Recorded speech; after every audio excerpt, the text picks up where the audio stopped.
Magandang umaga po sa ating lahat. Update po muna tayo dito sa binabantayan nating bagyong si Ada mula sa nilabas nating Tropical Cyclone Bulletin kaninang 5 a.m.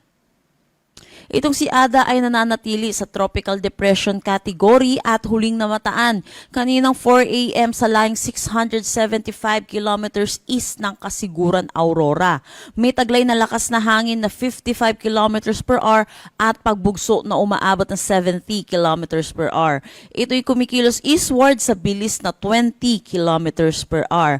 May kita natin dito sa ating satellite imagery, wala na masyadong kaulapan itong dalatong si Ada kaya hindi na rin tayo nakakakita ng mga pag-ulan dulot netong si Bagyong Ada sa inuwang parte ng ating bansa. Sa ngayon, umiiral ang northeast monsoon dito sa may northern Luzon. Dulot neto, makakaranas ng maulap na papawirin na may mahihinang pag-ulan dito sa may Cagayan Valley at Cordillera Administrative Region. Para naman sa Ilocos Region at Central Luzon, makakaranas naman sila ng bahagya hanggang sa maulap na papawirin na may mga isolated light rains. At para sa Metro Manila at nalalabing bahagi ng ating bansa, posible tayong makaranas ng init at alinsangan, lalo na sa tanghali hanggang hapon na may mga tsansa po ng isolated rain showers at mga localized thunderstorm lalo na po sa hapon at sa gabi.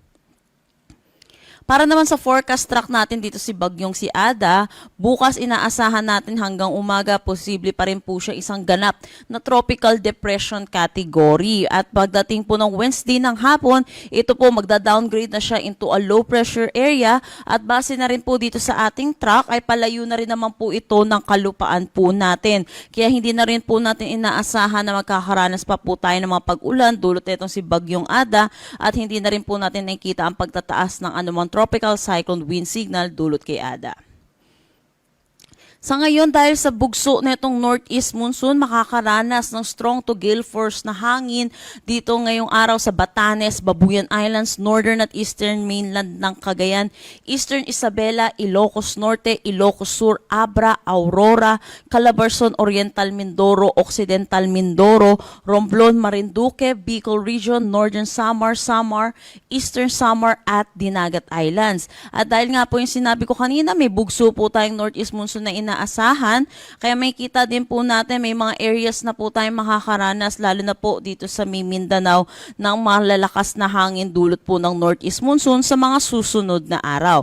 At dahil po dito sa surge po ng northeast monsoon, meron na tayong nakataas na gale warning dito sa may Batanes at Babuyan Islands. Pinapaalalahanan po natin mga kababayan po natin mangingisda at may mga sasakyan maliit pandagat, delikado po muna pumalaot dito. At inaasahan po natin madadagdagan pa po yung areas natin na under ng gale warning habang meron po tayong surge ng northeast monsoon. At yan po muna ang latest nating update dito sa bagyong si Ada. Next update po natin ay mamayang 11 a.m. Para sa karagdagang impormasyon, bisitahin ang aming mga social media pages at ang aming website pag-asa.dost.gov.ph. At yan po muna ang latest dito sa Pag-asa Weather Forecasting Center. Chanel Dominguez po, magandang umaga.